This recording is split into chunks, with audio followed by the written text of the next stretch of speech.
Hello friends, welcome back to another video of E-Series Malayalam. നമ്മൾ ഇന്നത്തെ വീഡിയോയിൽ നോക്കാനായിട്ട് പോകുന്നത് Asus എന്ന് പറയുന്ന കമ്പനിയുടെ Asusന്റെ ഒരു Pro Book 14 എന്ന് പറയുന്ന ലാപ്ടോപ്പിന്റെ വിശേഷങ്ങളാണ്.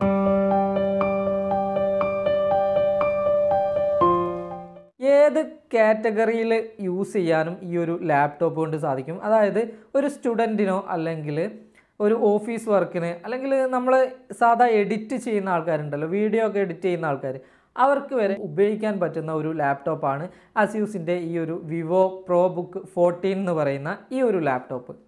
ഈ ഒരു ലാപ്ടോപ്പിൻ്റെ ഒന്നാമതായിട്ട് എടുത്തു പറയേണ്ട അതിൻ്റെ ഒരു ഹൈലൈറ്റ് ആണ് അതിൻ്റെ ലുക്ക് എന്ന് പറയുന്നത്. അതായത് ഒരു പ്രീമിയം ലുക്കിലാണ് ഈ ഒരു ലാപ്ടോപ്പിൻ്റെ ഡിസൈൻ എന്ന് പറയുന്നത്. അത്യാവശ്യം വീഡിയോ എഡിറ്റിങ്ങിനും അതേപോലെ നല്ല രീതിയിൽ ഗെയിമിങ്ങിനൊക്കെ ഉപയോഗിക്കാൻ പറ്റുന്ന ഒരു ലാപ്ടോപ്പാണ് Asusന്റെ വിവോ പ്രോ ബുക്ക് 14 എന്ന് പറയുന്ന ഈ ഒരു ലാപ്ടോപ്പ്. മൾട്ടി ടാസ്കിംഗ് ഒക്കെ വളരെ സ്മൂത്തായിട്ട് ഈ ഒരു ലാപ്ടോപ്പിൽ സാധിക്കുന്നതാണ്. അതിന് കാരണം ഇതിൽ ഉപയോഗിച്ചിരിക്കുന്നത് i5 11th ജനറേഷൻ പ്രോസസ്സറാണ് എന്നുള്ളതാണ്. ഇനി ഈ ഒരു ലാപ്ടോപ്പിൽ ഗെയിമിംഗ് ഒക്കെ വളരെ സ്മൂത്തായിട്ട് കളിക്കാമെന്ന് പറഞ്ഞിട്ടുണ്ടായിരുന്നു. അപ്പോൾ അങ്ങനെ കളിക്കാനായിട്ട് ഇതിൻ്റെ ഡിസ്പ്ലേ നൽകിയിരിക്കുന്നത് 90 ഹെർട്സിൻ്റെ ഒരു ഡിസ്പ്ലേ ആണ് കൊടുത്തിരിക്കുന്നത്. 14 ഇഞ്ചിൻ്റെ WQHD 90 ഹെർട്സ് റിഫ്രഷ് റേറ്റ് ഉള്ള ഡിസ്പ്ലേ ആണ് ഈ ഒരു ലാപ്ടോപ്പിന് അവർ ഡെഡിക്കേറ്റ് ചെയ്തിരിക്കുന്നത്. അതുപോലെ തന്നെ ഡിസ്പ്ലേയുടെ ഏറ്റവും മുകളിലായിട്ട് 720pയുടെ ഒരു ക്യാമറയും നൽകിയിട്ടുണ്ട്. ഈ ക്യാമറയെ ആവശ്യമില്ലാത്ത സമയത്ത് മറച്ചു വെക്കാനായിട്ട് അതിനൊരു ഷട്ടറും കൂടെ ഈ ഒരു ലാപ്ടോപ്പിൽ നൽകിയിട്ടുണ്ട്. കാരണം നമ്മളെയൊക്കെ പ്രൈവസി എന്ന് പറയുന്നത് പ്രൈവസി ഇമ്പോർട്ടൻ്റ് ആണ്.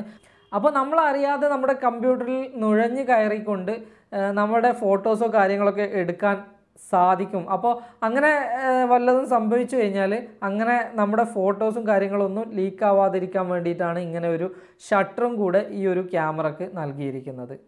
അതുപോലെ തന്നെ ഈ ഒരു ലാപ്ടോപ്പിൻ്റെ സൗണ്ട് ക്വാളിറ്റിക്കായിട്ട് ഹർമൻ കാർഡൻ എന്ന് പറയുന്ന കമ്പനിയുടെ സ്പീക്കർ സിസ്റ്റമാണ് ഈ ഒരു ലാപ്ടോപ്പിൽ നൽകിയിരിക്കുന്നത്. ഈ ഒരു ലാപ്ടോപ്പിൻ്റെ വെയിറ്റ് പറയുകയാണെങ്കിൽ 1.4 കിലോഗ്രാം മാത്രമാണ് ഈ ഒരു ലാപ്ടോപ്പിൻ്റെ വെയിറ്റ് വരുന്നത്.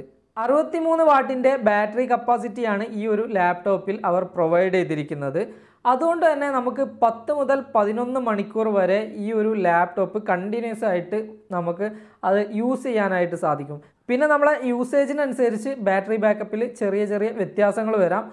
എന്നാലും നോർമലായിട്ട് 10 മുതൽ 11 മണിക്കൂർ വരെ കണ്ടിന്യൂസ് ആയിട്ട് ഈ ലാപ്ടോപ്പ് യൂസ് ചെയ്യാനായിട്ട് സാധിക്കും. വിൻഡോസ് 10ൻ്റെ പ്രീ ഇൻസ്റ്റാൾഡ് വേർഷനാണ് ഈ ഒരു ലാപ്ടോപ്പിൽ നൽകിയിരിക്കുന്നത്. അതുകൊണ്ട് തന്നെ വിൻഡോസ് 11ഉം 12ഉം ഒക്കെ നമുക്ക് ഫ്രീ ആയിട്ട് തന്നെ ഇൻസ്റ്റാൾ ചെയ്യാവുന്നതാണ്. അതേപോലെ തന്നെ ബ്ലൂടൂത്ത് 5 വേർഷനും അതേപോലെ വൈഫൈ 6 വേർഷനുമാണ് ഈ ഒരു ലാപ്ടോപ്പിൽ നൽകിയിരിക്കുന്നത്. പെർഫോമൻസ് സൈഡിലേക്ക് വരുമ്പോൾ ഇൻ്റലിൻ്റെ i5 11th ജനറേഷൻ ചിപ്സെറ്റാണ് നൽകിയിരിക്കുന്നത്.